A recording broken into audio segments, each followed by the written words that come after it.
Let's rewind the clock to the late 1990s when the dust of royal divorces was still settling, and the House of Windsor was licking its wounds from scandal after scandal. Amidst the storm, Queen Elizabeth II did what any grandmother would do when she saw her granddaughters caught in the emotional crossfire. She stepped in. With all the power, wealth, and foresight of a monarch, Her Majesty reached for stability in the only way royalty knows how, through real estate. Enter Birch Hall, a majestic Georgian mansion nestled in Surrey, dripping in. If you want more unfiltered royal truth, not the palace-approved version, hit like, subscribe and tell us in the comments, are Beatrice and Eugenie breaking the cycle or repeating history? Stay tuned. The tea only gets hotter. Nestled in Surrey, dripping in heritage and surrounded by sweeping gardens, 7 bedrooms, tennis court, swimming pool, the whole Downton Abbey fantasy, except real. Birch Hall wasn't just a house, it was meant to be a home, a sanctuary, a crown jewel of comfort for Princess Beatrice and Princess Eugenie during a deeply unstable time in their young lives.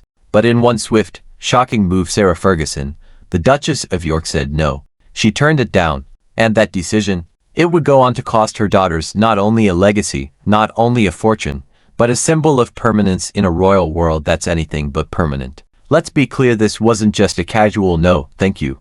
It was a seismic moment. A gift from the Queen herself. A £1.5 million mansion purchased with the intention of giving Beatrice and Eugenie a rooted, stable, luxurious home after their parents' high-profile divorce tore through headlines. And Fergie, citing the property's upkeep costs, walked away. She refused to move in. The house sat vacant, cold, empty, full of potential memories never made, birthdays never celebrated, futures never built. And within just 2 years, it was sold, quietly, for the same £1.5 million it was bought for. Today, that same estate would easily be worth nearly £5 million. Gone, just like that. A £3.5 million financial cushion evaporated, not by market forces, not by scandal, but by choice. Now, some will say Sarah Ferguson did what she had to do. That as a single mother with financial struggles, she couldn't afford the maintenance costs of such a sprawling estate. But others, they see it differently. They see a golden opportunity fumbled, a rare moment of royal generosity wasted, and the people left paying the price. Beatrice and Eugenie, not in scandal, not in headlines, but in silence, in what could have been. Let's talk about what could have been. Imagine Beatrice and Eugenie growing up in Birch Hall, a home that wasn't borrowed, or leased, or loaned from the crown, a home they could truly call their own, a place where they could have held family events, married into, perhaps even passed down to their own children someday. That's not just bricks and mortar, that's lineage, that's continuity, that's the one thing every royal family is obsessed with preserving. But instead, it became the first domino in a long line of housing instability for the Yorks. Birch Hall was supposed to anchor the family after the implosion of Prince Andrew and Sarah Ferguson's marriage. But instead, it became a symbol of everything unsteady about their branch of the royal family. A ghost estate, a lost inheritance, and for Beatrice and Eugenie, a royal childhood built not on firm ground, but on ever-shifting terrain. Let's not forget, these are 2 princesses without royal duties, without formal roles. They don't draw taxpayer funds. They live relatively modest lives for their titles. They've worked, married, moved. One lives in a countryside farmhouse. The other splits time between Britain and Portugal. And yet, there could have been a home, a real home from which to build all of that. Gone. And the irony, Sarah Ferguson has lived in luxury. Not once, not twice, but continually. She stayed at Royal Lodge with Prince Andrew for decades. Rent-free, in a 30-room mansion that most people couldn't even dream of visiting, let alone living in. So when she said she couldn't afford Birch Hall, the public couldn't help but raise an eyebrow. Because if you can cohabitate with your ex-husband in a palace owned by the crown, then surely a Georgian manor gifted by the Queen herself isn't completely out of reach. And yet, the pattern continues, even now, as the Royal Lodge drama unfolds, with King Charles reportedly trying to nudge Prince Andrew out. Sarah Ferguson is still in the mix. Rumors swirl of her wanting a separate residence, another home, another estate, another chapter in the never-ending real estate saga of the York family. It all feels so familiar. The inability to settle, the resistance to downsize, the refusal to let go of royal grandeur even when the titles have faded, the support has waned, and the world has clearly moved on. And in the middle of all this, Beatrice and Eugenie, daughters of a disgraced duke, and grandchildren of a queen who tried, at least once, to give them a future untethered from scandal. A mansion meant to be theirs, sold, forgotten, lost. It's more than just a financial wound. It's emotional. It's generational. It's a splinter lodged deep into the family legacy, one that still aches every time the press runs another headline about royal homes, relocations, and the York family's ongoing housing chaos. Let's not pretend this story exists in a vacuum. Birch Hall's fate echoes today's headlines. With Prince Andrew's lease on Royal Lodge under siege, with Sarah Ferguson demanding space, with the monarchy itself re-evaluating its entire real estate footprint, Birch Hall feels like a prophetic mistake, a warning not heeded. And the damage isn't just to the Yorks. It's to the monarchy at large. Because these royal housing dramas, Birch Hall, Royal Lodge, the Abu Dhabi Palace, reveals something much darker beneath the surface, a deep, almost desperate clinging to privilege.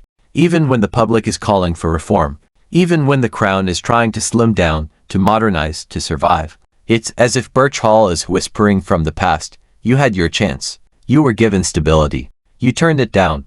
And the public has not forgotten, because it's not just about what was lost but who lost it. Princess Beatrice and Princess Eugenie never asked for scandals, never courted controversy, but time and again, they've paid the price for decisions they didn't make. The quiet dignity with which they've built their lives away from the cameras, away from palace intrigue, is commendable.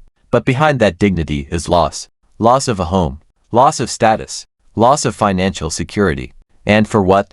Because someone didn't want to pay for gardeners and electricity. The monarchy, for all its history and jewels, lives and dies by public perception. And stories like this, stories of squandered gifts, of wasted opportunity, of inheritance turned to dust cut deep. The message is clear. Being royal isn't enough anymore. You must also earn it. Justifying privilege through action, responsibility, and common sense. And Birch Hall, it became a case study in what happens when you don't. A magnificent mansion gifted in love, declined out of convenience, sold without a second thought. And now, decades later, it haunts the York legacy like a specter of everything that might have been. If Birch Hall had been accepted, would the York family be different today? Would Beatrice and Eugenie have grown up with the security and emotional foundation that a stable home brings? Would they have inherited not just a property, but a legacy of steadiness in a family that has rarely known it? We'll never know. What we do know is that the decisions we make, especially when born of privilege, carry weight. They ripple through generations, and in royal life, those ripples are magnified into waves. So the next time we hear about a royal family member needing another estate, demanding another taxpayer-funded property, or refusing a perfectly good palace, remember Birch Hall. Remember the house that stood for security and ended in silence. Remember the daughters who lost a future before they even had the chance to live it. And remember that in royal life, the most damaging decisions aren't always public. Sometimes, they're the ones made behind closed doors, with keys never turned, rooms never filled, and history quietly erased. Because Birch Hall wasn't just brick and stone, it was symbolism. It was security wrapped in heritage. A sanctuary wrapped in legacy. Queen Elizabeth II didn't just sign a check in 1997 and hope for the best. She handpicked that house. She looked at her granddaughters, two young girls, innocent and unaware of the storm of royal scandal brewing around their father, and she did what any grandmother would do. She tried to give them a safe place, a base, a kingdom of their own, however modest by royal standards. And yet, that home became an empty shell, not because it was haunted, but because no one ever moved in. Sarah Ferguson's refusal to live in Birch Hall set off a chain reaction that few could have predicted. On paper, it looked like a practical decision. The maintenance was costly, the location not ideal, the timing difficult. But in reality, it revealed a truth far more raw: reluctance to commit, to root, to build. And in the royal world, where homes are not just addresses but symbols of status, identity, and continuity, that decision was more than logistical. It was generationally damaging. Today, when we think of Beatrice and Eugenie, we see two women who have had to hustle. They aren't swanning around palace grounds or living in Kensington mansions funded by the taxpayer. They've built careers, married without fanfare, raised children away from the front lines of the royal media machine. But the cost of that quiet dignity has been the long shadow of instability, and Birch Hall is at the center of that story. Because imagine, for a moment, if that home had remained in their name.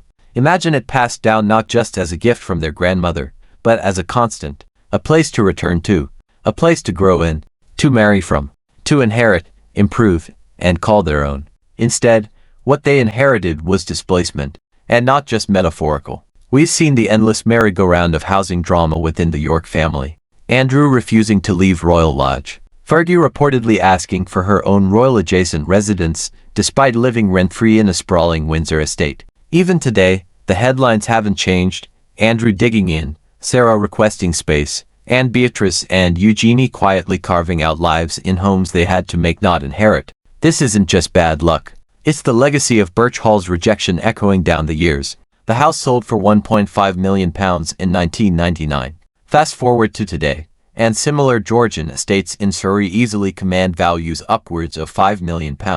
That's £3.5 million in lost equity, lost generational wealth, lost financial power for two women born into royalty but forced to live like they weren't. And while that may seem like pocket change to the royal family who shuffle real estate around like a game of Monopoly, it matters. Because this wasn't some crown estate property held in trust. It was a gift of personal, private gesture from a monarch to her granddaughters. And it was discarded. Even more tragically, the decision didn't protect Sarah Ferguson from financial trouble. She still spiraled into debt, still found herself entangled in money issues that followed her for years. And she still ended up relying on Prince Andrew for housing and support. So what did rejecting Birch Hall really achieve? Nothing. Except the loss of a home that could have changed her daughter's futures. But here's what's truly extraordinary: Beatrice and Eugenie haven't complained. Not once. No tell-alls. No press rants. No memoirs filled with bitterness or blame. They've absorbed the chaos with grace. And maybe that's what hurts the most. That two women who have been dragged through the side effects of their parents' decisions, who've watched their family name be tarred by scandal after scandal, still carry themselves with quiet dignity. Birch Hall could have been their foundation. Instead, they were forced to build their lives without one. Now, zoom out and look at the bigger picture. This isn't just the story of one mansion. It's about how personal choices inside royal walls ripple through history. How Sarah Ferguson's fear of financial upkeep became a legacy of absence for her children. How the royal family, in all its wealth and ceremony, still stumbles when it comes to managing its own. And now, here we are decades later, still watching the same mistakes unfold. Andrew, clinging to Royal Lodge like it's the last remnant of his shattered dignity. Sarah, still entangled in that same estate, while floating ideas of independence that never seem to materialize. The Queen is gone. King Charles is slimming the monarchy. And yet, the Yorks, they're still stuck in the past, dragging their drama forward like baggage that refuses to be unpacked. There's something deeply unsettling about the way the York branch has managed its real estate. At every turn, opportunity wasted. Gifts declined. Homes lost. It's as if every door opened for them was quietly closed, not by scandal, but by sheer indecision and short-sightedness. And what makes it sting is how rare that kind of gift was. Birch Hall wasn't just a house. It was a gesture of love from the Queen. A deeply personal act. She could have assigned them a grace and favor apartment. She could have handed them another wing of Balmoral or Sandringham. But she didn't. She gave them something outside the royal bubble. Something real. Something meant to belong to them. And now, it belongs to someone else. A private beer, probably unaware of the emotional saga that once echoed through its halls. No portraits of Queen Elizabeth on the wall. No royal crests. Just another luxury estate in Surrey, bought, sold, and forgotten. But we haven't forgotten. The public remembers. We remember the press release announcing the purchase. We remember the headlines about its sale. We remember the questions: why was it sold? Why didn't they move in? And the answers. They never came. Just silence. The kind of silence that fills a house after its last chance is packed away in cardboard boxes. Birch Hall is gone. But its story lingers. Not because of what it was, but because of what it could have been. And here's the tragic punchline. If Sarah Ferguson had moved in, if she'd made it work, fought through the finances, even struggled for a while, there's a very real chance that house would still be in the family. And Beatrice and Eugenie, they'd have inherited not just equity, but history. That's what makes this story so royal. Not the title, not the crown, but the way choices echo through generations. How a single decision in 1999 still shapes the narrative today. How a mansion that should have been filled with laughter, family, and continuity was turned into a footnote in a royal saga defined by instability. The Yorks may have lost a house, but the monarchy lost a moment. A moment to do something right, to preserve something meaningful, to give to young girls something they could pass on. Instead, they were handed a story of what might have been. And perhaps that's the cruelest legacy of all. Not scandal, not disgrace, but waste. Birch Hall wasn't demolished. It wasn't burned to the ground. It was simply let go. And in that simple act, something far more valuable was lost than just walls and windows. A connection, a continuity, a commitment to the next generation. All of it swept away because no one wanted to foot the bill for the electricity and groundskeeping. So now, when the Yorks talk about housing, when Royal Lodge becomes the latest battleground in the war over royal relevance, remember this. They had their chance. And here's the gut-wrenching truth: Birch Hall is more than just a missed opportunity.